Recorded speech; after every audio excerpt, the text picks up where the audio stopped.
ऐसा भी कारनामा कर सकता है जो पूरी दुनिया को हिला दे, पर इंसान अपनी ताकत से कुछ नहीं कर सकता है।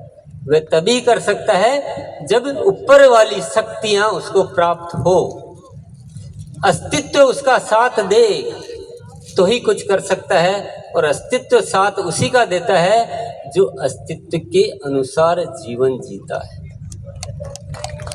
जिसमें ईमानदारी होती है, जिसमें पवित्रता होती है, जिसमें प्रेम होता है, जिसमें भाईचारा होता है, जिसको अपने से ज़्यादा दूसरों से प्रेम होता है। अस्तित्व उसको पसंद करता है और उस अस्तित्व उस इंसान के सारे काम करता है, उसको कुछ करने की ज़रूरत नहीं होती है। वो सारी व्यवस्थाएं करता है, सारे विचार देता है, सब कुछ करता है। और ये जो आरसीएम है ये उसी का कुछ नतीजा है सर। मेरी कोई औकात नहीं है कि मैं इतना बड़ा सिस्टम खड़ा कर सकूं, इतनी सारी व्यवस्थाएं कर सकूं। मेरा बस सिर्फ एक ही भाव है, एक ही रवैया है कि मैं अपने आप को ऐसा बनाने में लगा रहता हूं, ऐसा बनाने में लगा रहता हूं कि मेरे कोई दोष न रहे। मैं अपने दोषों को ढूंढता हूं और उन दोषों को दूर करने में लगा रहता हूं।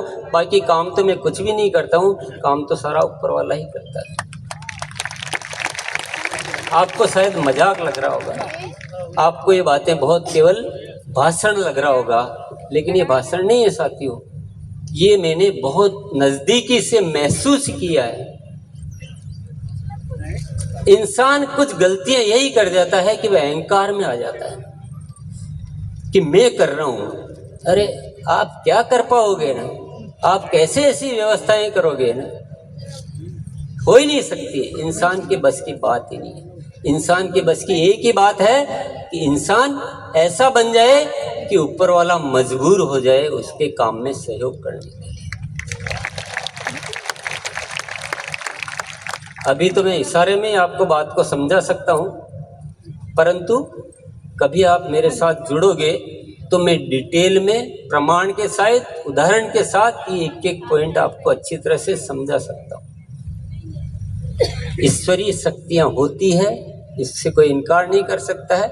ईश्वरीय शक्तियां मदद करती है, इससे भी कोई इनकार नहीं कर सकता है। लेकिन ईश्वरीय शक्तियां एरे गेरे नथु खेरे के साथ तो नहीं जुड़ना पसंद करेगी। तो आज हमें निर्णय लेना है, बहुत बड़ा निर्णय लेना है, बहुत बड़ा निर्णय लेना है, बड़ी जिम्मेदारी लेनी है।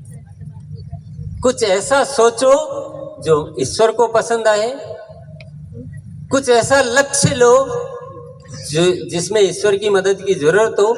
इतने पवित्र बनो कि ईश्वर के साथ आपका नाता जुड़ जाए, फिर देखो आपसे क्या हो पाता है। स्वार्थ को छोड़ दीजिए। स्वार्थी आदमी को ईश्वर पसंद नहीं करता है। अगर आप ईश्वर के सामने जाके प्रार्थना करोगे, हे ईश्वर मुझे नौकरी पे लगा दे, मुझे कार दिला दे, मुझे सफलता दिला दे, मुझे पास कर दे, मुझे पैसा दे दे, ईश्वर समझ जाता है कि कौन मेरे द्वार पर आया है। ईश्वर के पास जाके अगर ये प्रार्थना करो कि हे ईश्वर मेरे अंदर जो भी कमियां हैं मैं आज आपके सामने यहीं छोड़कर जा रहा हूं, और आज प्रण लेकर जा रहा हूं कि मेरा जीवन मेरे लिए नहीं है, ये दुनिया के लिए है, ये दुनिया के निर्माण के लिए है, ये दूसरों को खुशियां देने के लिए है।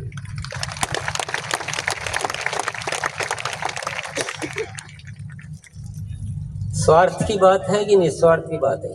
हाँ, निस्वार्थ कहने के लिए है, पर इसमें बहुत बड़ा स्वार्थ छिपा हुआ है।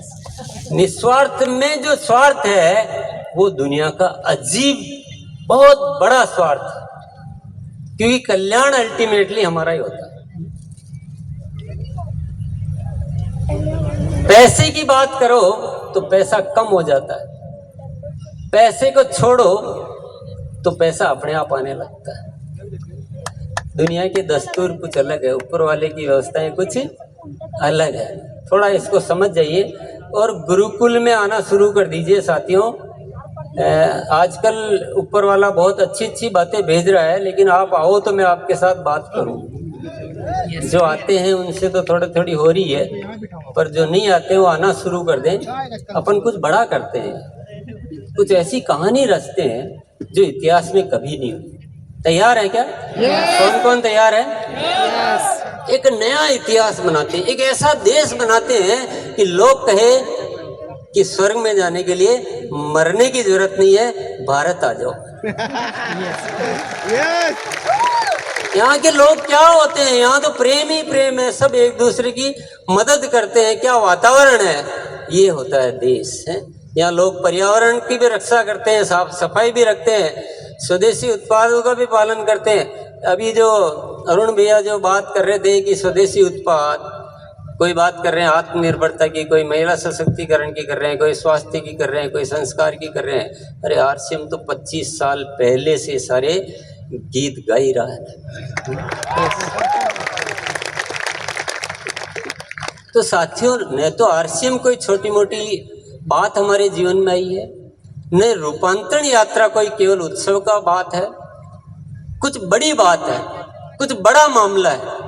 आज हम सब प्रण लेके जाएं कि अपने लिए जीना छोड़ दो, भूल जाओ, जरा भी ख्याल मत रखना, क्योंकि जरा भी ख्याल हमें दोषों से भर देता है, हमें अहंकारी बना देता है, स्वार्थी बना देता है, लालची बना देता है, खोट ही खोट पैदा कर देता है। इसलिए अपने लिए जीना ही नहीं है, आपकी चिंता आरसीएम करेगा। आप सिर्फ निस्वार्थी बन के देश को अच्छा बनाने में लग जाओ, यही आरसीएम का सपना है और यही आरसीएम चाहता है और यही रूपांतरण यात्रा का मकसद है कि हम सब भीतर से अपने आप को बदल डालें।